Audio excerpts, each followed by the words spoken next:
Episode 22 of Travel Bros is here, guys. We are talking Aruba.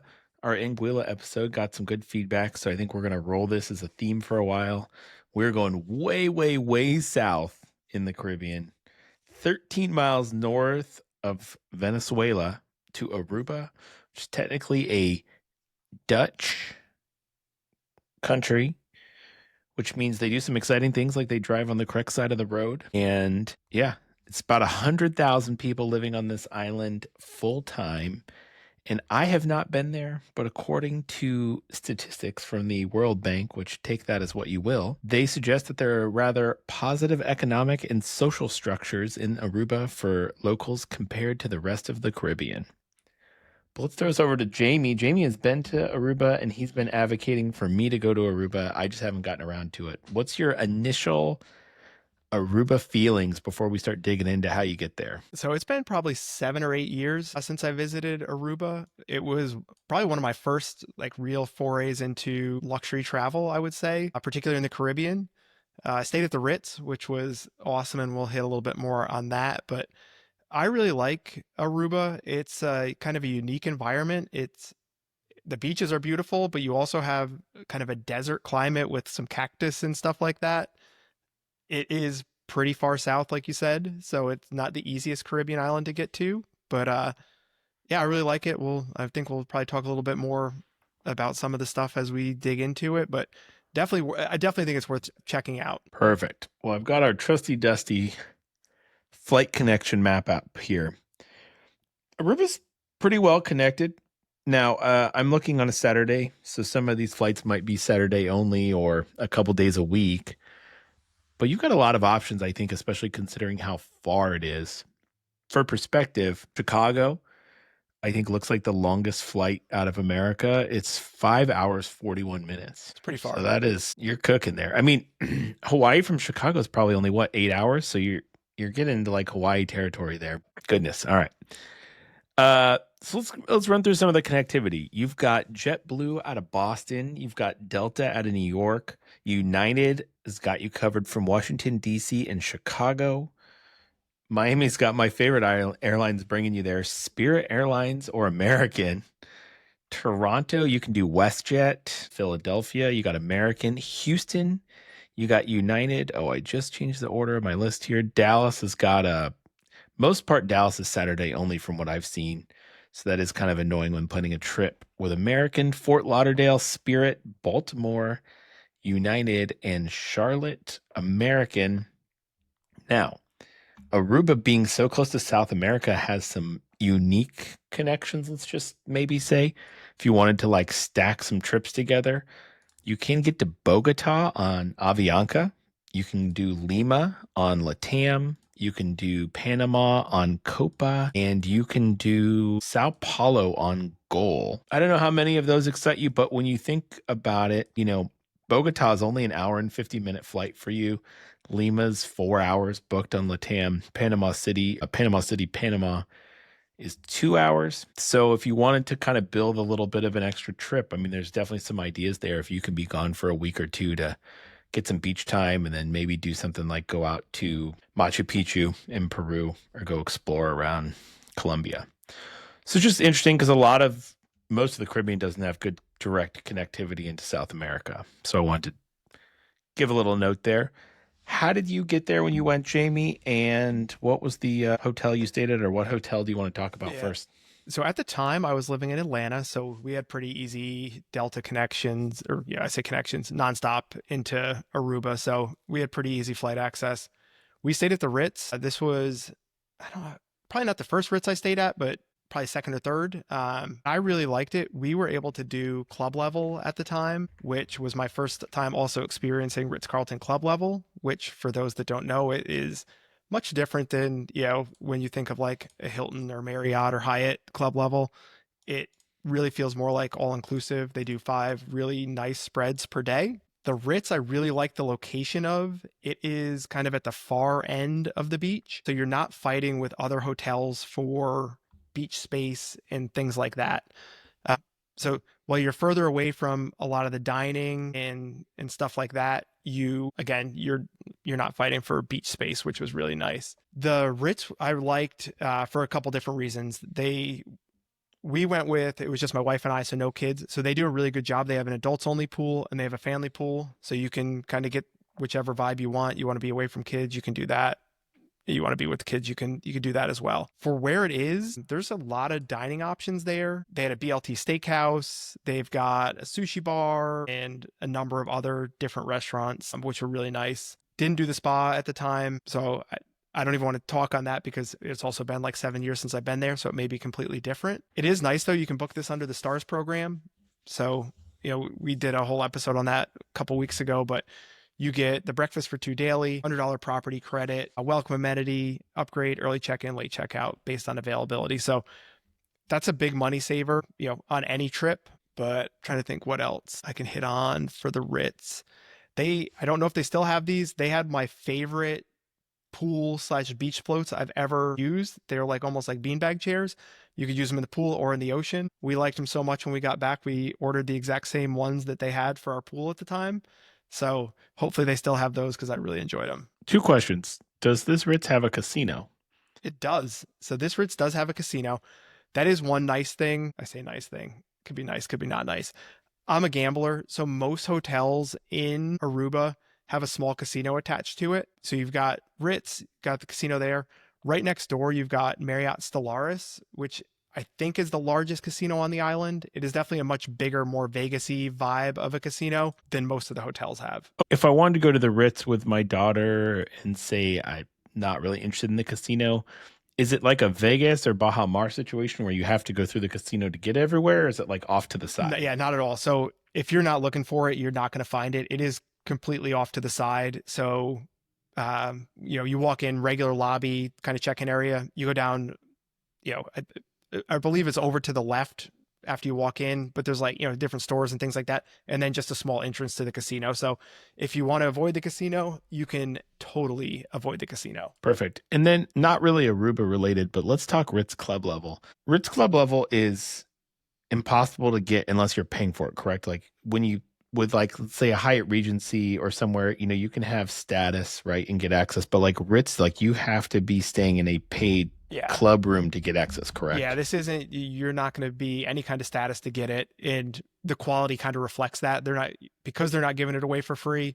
You're also, I feel like, getting a much higher quality of breakfast, lunch, dinner, appetizers, alcohol, snacks. I mean, it's a really well done, presentation.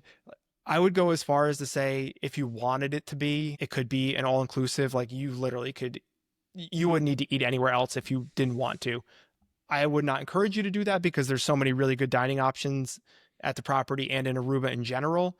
But there's that much food and that good of quality that you essentially could not eat anywhere else if you didn't want to. So let's say you were at like a really remote Ritz-Carlton somewhere and you knew you were going to eat on property all day. Club Level is almost maybe a little bit of a cheat to cut down on your food bill at that point. And if you're one that, if you're there for 2-3 nights and you just are there to chill and you really don't feel like going out, I mean, wander up to the Club Level, have a snack, head back to your room or the pool and hang out. Okay, perfect. I do want to hit a little bit, and this is a really big selling point for Aruba, I believe. So we talk about weather and climate and things like that in the Caribbean, and I'm sure you hear it all the time. I know I hear it all the time, is hurricane season, right? So hurricane season is essentially half the year, right? It's like May through November. And people, particularly that don't live in like the Southeast, where you're used to having rain every day during the summer or, passing showers, things like that, right? If you're in Florida, it's going to rain every day at 4 o'clock during the summer, right? It's the hurricane season. So people are very nervous about traveling to most of the Caribbean during hurricane season. Aruba is outside the hurricane belt, so you do not have to worry about hurricanes in Aruba. There is no hurricane season for Aruba. Like you said, it's 13 miles, 15 miles from Venezuela. So you're far enough south to miss all the hurricanes.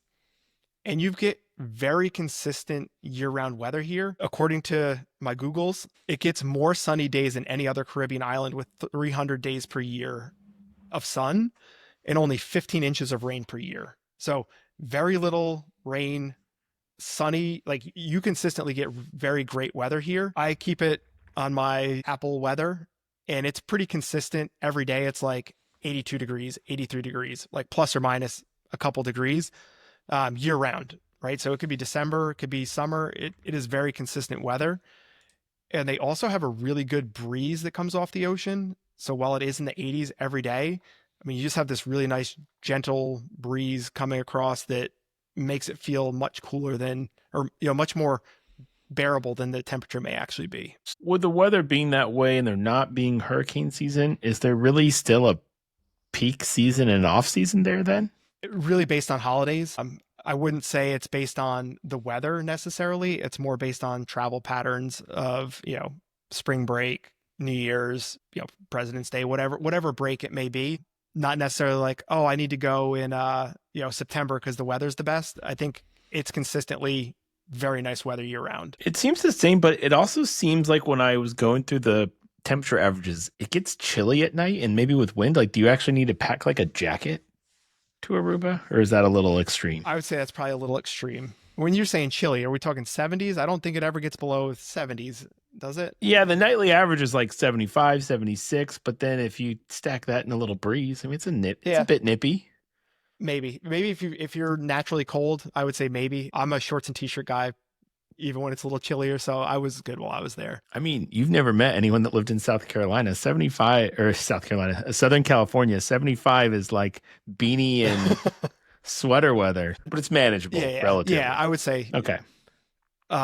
Before we dig into some properties too, one thing I thought was really unique, and I hit a little bit on it, is it really is like desert meets Caribbean. So on one side of the island, you have all these beautiful white sand beaches. And I believe that's the side of the island that probably faces towards Venezuela because that's where you have the breeze coming across. So beautiful white sandy beaches, really nice, like gradual water that goes out. So that's one thing when you talk about like Baby Beach or some of like these really nice beaches in Aruba. It's great for little kids because there's no big drop off. I mean, you could walk 100, 200 feet out in the water and the water's only 2 feet deep, 3 feet deep. So really nice gradually entry points. But then on the other side of the island, it is like rugged coastline, cactus desert type climate, which is drastic difference than the beach side.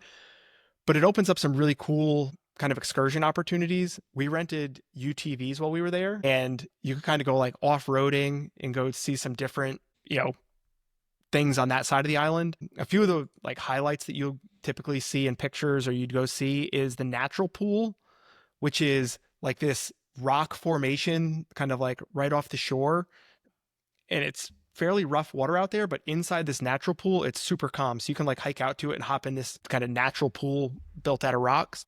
And then there's like this old ruins that we went to. I don't remember I guess they're called the Natural Bridge ruins, because I think the Natural Bridge actually fell a couple of years ago. I'm trying to think what else we saw. There was some like old mill type ruins. I don't know what they were, but there's a ton of cool stuff you can see if you rent a UTV. We're not this adventurous, but I believe it's because of the breeze and the wind. Really big kite surfing and windsurfing area. You see like a ton of people out kite surfing and windsurfing. So if that's something you're into, Aruba is going to be a great island for it. I'm trying to think what else I can throw in there just about the island in general. It's not a huge island. It's like 19 miles long. I looked up. So easy to get around. I mean, we rented a car and drove. There is a really nice grocery store, just this kind of a tidbit in there. It's called Ling & Sons Food Market. And it is, I'm going to say, the nicest island grocery store that I've been to in the Caribbean. It's really big. The options there were great. I mean, just from the number of different brands they had, the quality of the produce, tons of really good cheeses. They had like a deli section with like hot bar and everything like that. Just not a grocery store that I would expect to see in the Caribbean from all the different islands that I've been to. So I think the prices were, they're island prices, so things are not cheap, but Ling & Sons is definitely worth checking out. Well, I will have you know, as a Dutch island and someone that spent a large part of his summer in the Netherlands, Dutch people love cheese. I love cheese. Yeah, I mean, listen, I love cheese too, but like Dutch people, like I think take cheese to like another level. And like, no, hey, I like cheese, but I mean, they eat cheese breakfast, lunch, snacks. So That doesn't surprise me that you found a lot of cheese. In fact, I was just clicking around on Google to look something. I was seeing if I could find like some certain cheeses, and I got the stupid Google AI review that usually doesn't tell you what you need to know. But what it did tell me is it says the average Dutch consumes an average of 17 kilos of cheese Whew. a year. We got to convert that to pounds for us American people. That is 38 pounds of cheese a year. That's almost a pound of cheese a week, right? 0.8 or so. That's a lot of cheese. Yeah, so that's yeah. 3/4 of a What pound a week. 52 weeks divided by 38 is hold on, I gotta do 38 divided by 52. Gotta be smarter than I look. Yeah. You're eating 0.75 pounds of cheese a week. That's a lot I of told you cheese. they eat a lot of cheese. That's a So lot of cheese. the fact that you gave cheese a shout out there is not a big surprise. I don't know if it was down there too, but in the Netherlands, I noticed there's a lot of really good Gouda, which I do like Gouda cheese. So that was nice. But anyway, sidebar on cheese. All right, so kind of hit on the climate there, some of the stuff to do. I'm going to hit on a few different hotels, that some new ones that just opened, ones that are coming, and then other ones that I just think in general are good hotels there. So the first one I'm going to hit is one that just opened, and I'm actually pretty excited for this one. It'll probably be where I stay the next time I go down to visit, and it is going to be the St. Regis in Aruba. So this is located on Palm Beach in Aruba. I don't know that this is the best beach in Aruba compared to like Baby Beach or, some of the other kind of more famous beaches, but I do love a St. Regis. And a fun fact about this property, it is the only St. Regis in the world with a casino in it. So I know we talked about in some other episode, the St. Regis Bermuda actually had a casino built attached to it, but it never opened. So the St. Regis Aruba beat them to be the very first St. Regis property in the world with a casino, opening in January of this year. So St. Regis Aruba, it's got 252 rooms and 52 suites. It's got a bunch of different dining options, including their signature St. Regis bar. One thing I love about St. Regis is they do the evening sabering. I imagine they'll do this outside here. I haven't seen any pictures, but it looks like they'll probably do an outside sabering. If you're not familiar with that, it's kind of a nightly, sunset-ish time ritual where they actually saber open the champagne, and then everyone there gets a free glass of champagne, which I think is a really cool feature. They're going to have multiple different infinity pools. The pictures look really neat. There's like 6 or 8 different pools that kind of tear down towards the ocean. I'm sure the spa will be great here. Location wise, it's like I said, it's fairly unique. I don't think it's on like the best section of beach, but the pool area and the beach does look pretty nice. And I think it's going to be close to a lot of like dining and nightlife and easy access to a bunch of attractions, where if you're staying at the Ritz, it's not as easily accessible to as many other things. That is part of the Marriott Stars program, so we always hit on that. If you want to book with us, we can get you some pretty good money saving benefits. Breakfast for 2 daily, $100 property credit, get you a welcome amenity, upgrade, early check-in, late checkout. Those are based on availability. But this is one that like I said, I'm really excited about. It just opened a couple months ago. I love a St. Regis. I love a new property. So I think within the next year, I will hopefully, knock on wood, get down there to come check this property out. Perfect. I do love a good St. Regis. This is interesting. This seems to be the real new trend in hotel pools, where it's like 6 infinity pools that are like tiered down to the water. I don't know if it's like a weird modified version of like a Vegas pool. I'm not 100% sure I'm the biggest fan, but I'm also not really against it. How big is the St. Regis Aruba? I pulled it up. I think it was 252 rooms and 52 suites. So probably in the 300-ish room area. Okay. And I can't tell, but looking at the picture, it looks like the backside of the hotel doesn't have rooms on it. So I feel like most of these rooms are probably going to have a decent view, at least ocean or partial ocean view. Just based on like I said, the backside of the hotel looks like it's mostly hallway elevator space versus actual rooms back there. Just a clarification real quick. This says that it is a 252 room. It's 200 guest rooms and 52 suites. Okay. So I think 252 is the max. And this seems pretty nice. The base room here is starting at 516 feet. So that's really hard to be upset about. I'm going to throw out another Star/Luminous Marriott property. I'm not going to go into this one too deep because it's not one that I'm going to necessarily advocate to, hey, I want you to stay here when you go to Aruba, because it is in like the downtown area. which would not be where I would want to stay if I'm coming to Aruba. I'd want to stay on a really nice beach. But the Renaissance Wind Creek in Aruba does give you a really unique amenity where you get access to their island, which is where, if you've seen lots of pictures of Aruba, you've probably seen these like flamingos just wandering around the beach. So Flamingo Beach. If you stay at the Renaissance in Aruba, you get access to Flamingo Beach. A lot of people book this as an excursion, and it's not a cheap excursion. So my recommendation is, if you're coming to Aruba and you want to do this, stay the first night at the Renaissance Wind Creek, because you're going to get access to Flamingo Beach when you stay here. And it is part of the Luminous program. So stay a night or two when you get here. We can help you book it. You'll still get the breakfast for $2 daily. I believe you get a property credit, this one, kind of the same benefits as the other properties, but you get this access to their private island, which you'll get to go check out Flamingo Beach and then move down to one of these other beach properties that, we've talked about, the Ritz or the St. Regis, a couple other ones I'm going to hit on. So just kind of a fun tip. Like I said, not my favorite location, but it is a kind of a unique property that gives you access to that.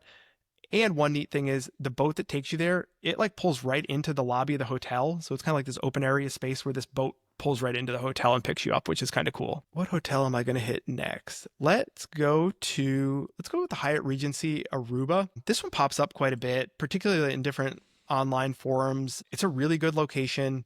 It is on Palm Beach, kind of the main beach in Aruba. This is where you'll get a lot of the Hiltons, the Hyatts, kind of, I would say this is your main beach area, right? So the beach itself is beautiful. It's got all the palapas out on the beach, kind of where you set up. It is obviously part of the Hyatt program, which is part of Hyatt Privé. So this is one of our favorite programs. You get breakfast for $2 daily, $100 property credit, welcome amenity. The one nice thing about Hyatt Privé is a lot of times we can confirm the upgrade within 24 hours of booking versus on check-in, early check-in, late checkout based on availability. So some really good value here, when booking with this a little bit bigger property. We've got 357 guest rooms here. Again, this kind of multi-level pool complex, which, kind of tiers down. One nice thing here, particularly with kids, is it does have a water slide. So the Ritz doesn't have that. St. Regis doesn't have it. So this is a really good option with kids in particular, because it does have a much, I would say, more kid-friendly kind of pool area. This hotel also has a casino, which is a pretty consistent vibe here in Aruba. I think every hotel we'll hit on has a casino in it. One, I kind of talk about being family-friendly. They do have some really unique kid suites. So there's some good layouts here if you're coming with kids or families. So some different room options that may be attractive for families. Again, kind of central location. When you're talking about being the center of things, if you want like to be in the action, this is the hotel to stay at. You're right near all the shopping, dining, things like that. You don't have to, this would be one, if you stay here, you don't have to rent a car. You can get here, you can walk to pretty much everything and just not worry about getting around throughout the island. So one concern I have with this Hyatt Regency is it says it's built in 1990, which is getting up there in age. Do you feel like they've done a good job like maintaining and renovating the property?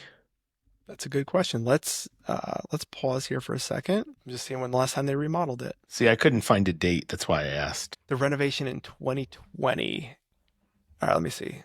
Okay. Hyatt Regency Aruba underwent a multi-million-dollar renovation, included a complete remodel of the 43,000 square foot beachfront, along with the existing rooms, addition of 10 private pool cabanas, outdoor showers, beach hut. Yeah. Okay. So while this is an older property, the architecture, if you see pictures of it, it kind of fits the, that vibe. It's 30-ish years old.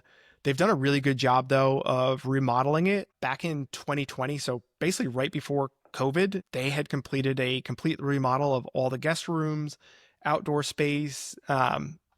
They did a really good job. So the rooms themselves are all, again, older property, but they've all been refreshed, remodeled. So it's not going to feel, super dated or anything like that. And I feel like a lot of these properties kind of in this area are kind of a similar age range and vibe. So like the Hilton, the Hyatt, things like that. And the Hilton also remodeled similar time frame, maybe a couple years before. So they're keeping up with each other and kind of staying on track with, not letting the age show too much. Next property I will hit on is one that I am also very excited for. It is not open yet. So this is going to be opening this summer. And this is a unique one because I normally, if someone asks me about an all-inclusive in Aruba, I say do not stay at an all-inclusive in Aruba because there is such good dining and there's no reason to. And the quality has not really been there in the past. I think the Ryu was the only all-inclusive that really comes to mind. And that's not one that, if I'm looking for a high-end like luxury trip, is not one that I'm going to recommend.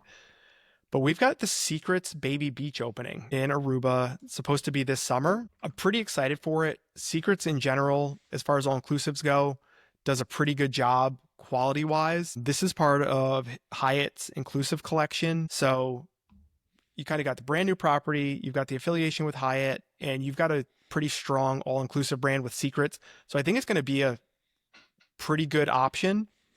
This is an adults all inclusive, so this isn't going to be where you're going to be coming with the friends and family, or with your kids and family. This is a great couples trip, bachelor party, bachelorette, something like that. Baby Beach is a very nice beach. It is super gradual, kind of water going out, like I talked about some of the other ones. So you can walk out, 50 yards into the ocean and it's only a couple feet deep. So really nice beach area. So I'm excited for this one. Obviously, I don't have a ton of information about it other than it's about 300 rooms and suites. So decent size property. But yeah, this is one I'm really. Oh, you can keep going. I just had a question, but Oh, I saw the hand. I'll just now that you paused. Stop. No, sorry, it was more of this. So this property says it's opening in June 2025. Judging the opening record of Caribbean hotels, here's my question. What opens first? The Grand Hyatt Cayman Islands or Secrets Baby Beach? I'm going to say Secrets Baby Beach. And I don't know why, but I just don't feel two properties I don't feel good about meeting their deadline is the Grand Hyatt and Cayman and the Andaz and Turks and Caicos.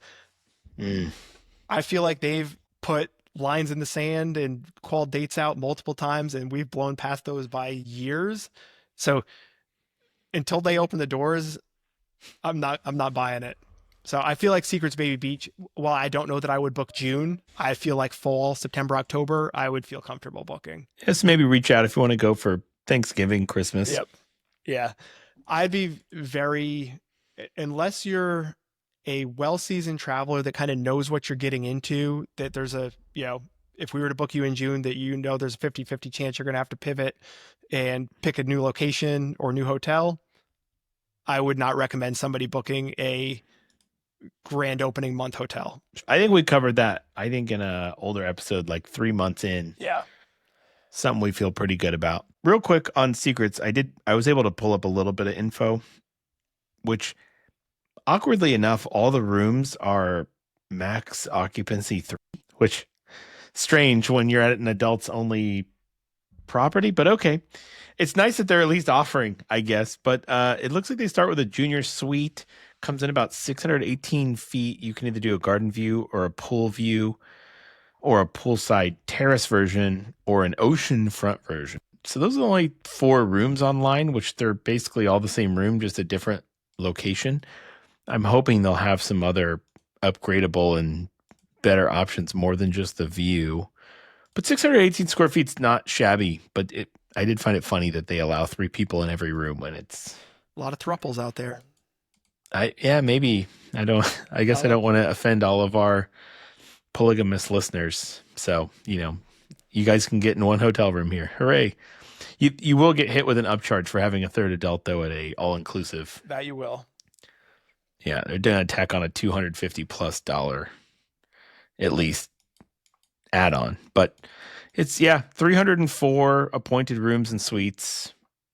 And Baby Beach, when I was looking at pictures of Aruba, is probably the beach I liked the most.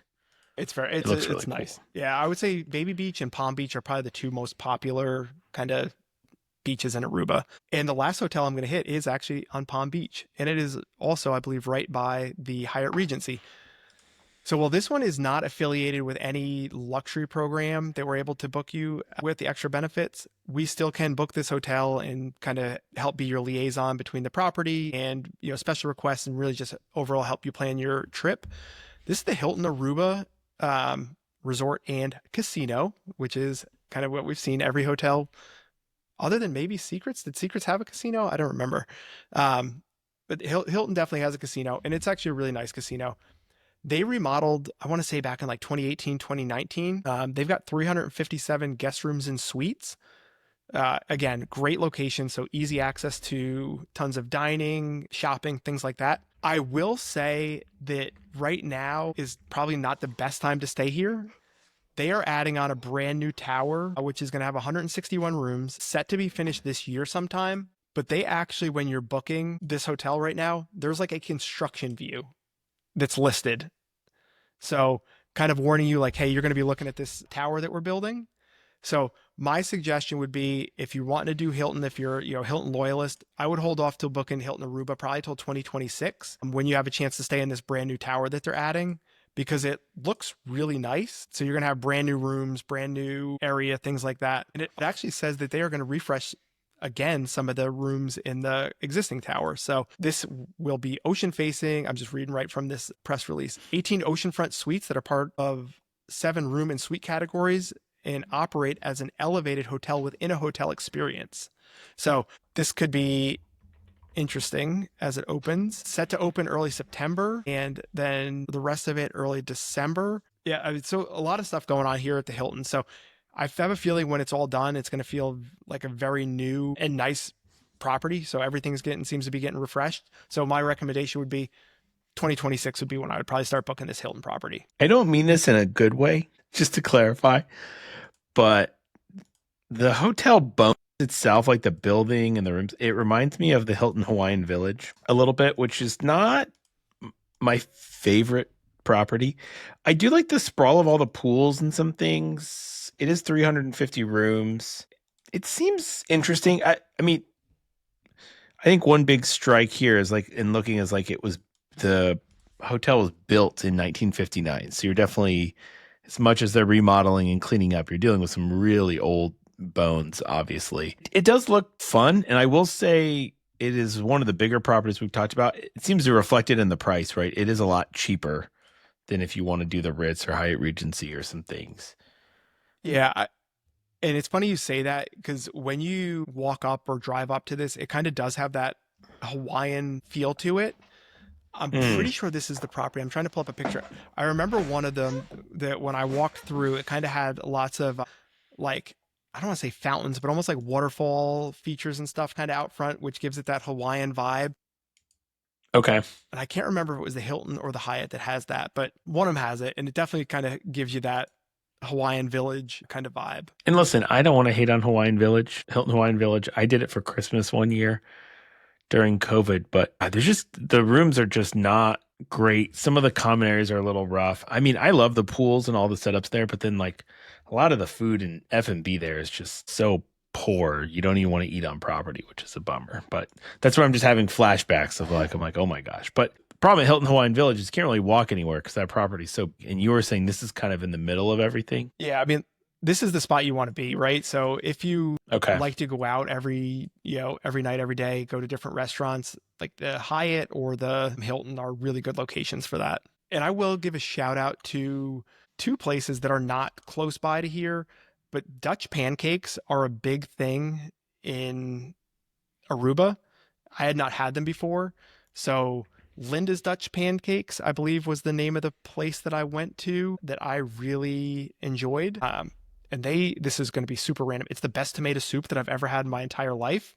I have no idea why I got tomato soup here the day that I went, but we got Dutch pancakes, and I don't know if the waiter or waitress recommended it to us, but we got this tomato soup, and I have yet to have better tomato soup in my entire life than at Linda's Dutch Pancakes. So if you're in Aruba, check that out. Get the tomato soup and some Dutch pancakes. I was just Googling to make sure that I was not lying. It is Linda's Dutch Pancakes that has the good tomato soup. What made you order tomato soup? That's what I have no idea why I got it, because even in hindsight, I'm like, why would I get tomato soup on a Caribbean island? So I don't know if they recommended it or what, but we got tomato soup and it was delicious. Well, I cannot share an Aruba tip, but if you've got a Amsterdam trip on your radar, there is a place called Moke Pancakes in the city center there in Amsterdam. Those are some amazing Dutch pancakes. I really like that place. Yes, I'm with you. I haven't had tomato soup in Amsterdam, but I did really like pancakes. But yeah, MOAK pancake. I went to the city center one. That restaurant is actually a really cool story just in general. Like it's a little hipsterfied, but this little girl who didn't speak English was sitting next to us and like kept looking at my daughter's Barbies. Her mom just came over and said, "Well, can they play?" And this girl just sat and had breakfast with us. That's cool. And it was cool. And they gave my daughter like a cute pin of a pink pancake that she had on her book bag all school year. But the food was superb. Amazing coffee. They had like weird pancakes where people were putting like cheese on them and stuff. Well, there was a lot going on. So that there. was going to be what I was going to actually say. Don't feel like you have to get just like sweet pancakes. We got ones that had, what did we have on? I'm going back to one of my old posts. So I had one that had ham, mushroom, and Gouda on the pancakes, which seems very random, but it was delicious. Hey man, don't doubt the Dutch and their cheese. Yep. So get a sweet one, get a savory one, get the tomato soup. Check out Linda's Dutch pancakes. Perfect. Okay. While we're talking food, do you have any other Aruba dining recommendations you can throw out? Man, so the problem is it has been so long since I have visited there that I don't want to give you some bad recommendations on dining. There was a ton of really good food options there. One place that I want to see if I can find real quick was right on the beach, and they had the acai bowls and like fresh fruit, and it was really good. I got one I can throw out. It's Flying Fishbone. I got it from a client of ours. They swear it is like one of the best seafood restaurants. You're right on the water. It is really pricey, but I mean, I think it's a 4.6 star on Google. They said it was their favorite restaurant. If that is out of budget for you, however, right down the street, there's this place that I saw a lot of people talking about on Reddit in some places. Some people said it was overrated. Some people said it was really good, but it's called Zier Over, which I hope I'm saying right. And that's a $1 sign restaurant. So, and then it seems like a lot of they have like, I guess there's a lot of shrimp and fish options there. My computer is just barely hanging on for dear life, but it sounded like a lot of fried seafood there as well, but they're like within walking distance. So you've got two options there of a real high end place I've heard good reviews on, and something I saw a lot on Reddit and looking around. What you find your acai bowl place here? It is Eduardo's Beach Shack. So this is a 4.8 on TripAdvisor, and it's got almost 2,000 reviews. So I remember this place being really good. So definitely worth. It's got like tons of fresh fruit. Like definitely worth checking out. And it's one that I can remember when I was planning my trip popping up a lot as a must visit place. Perfect. Anything else we got to cover on Aruba here today? No, I think that's it. So I think Aruba, if you're nervous about hurricane season and you're wanting to travel during the summer, is a great place to go. Perfect. And if you would like to go to Aruba, any Caribbean island, or really anywhere in the world, we have a link in our bio, a link below here in the description. Follow us on social media and reach out about any trip. We've had some cool ones pop up. We're working on some trips in Anguilla, actually. We had someone reach out about a fun little Hawaii trip, which seems exciting. And we love it, man. I think me and Jamie have more fun booking travel and theorizing about travel than most people on Earth. Yeah, I would agree. My wife is like, most people find traveling stressful and not fun. And she's like, you strangely just find this very entertaining, and it's gross. I don't know what kind of state. I don't know if that was a compliment or a diss, but I'm going to take it as one either way. Right. Yeah, for sure. But awesome. I think we're out of here, and we've got some exciting episodes around the corner. We'll see you soon. Bye, guys. Bye.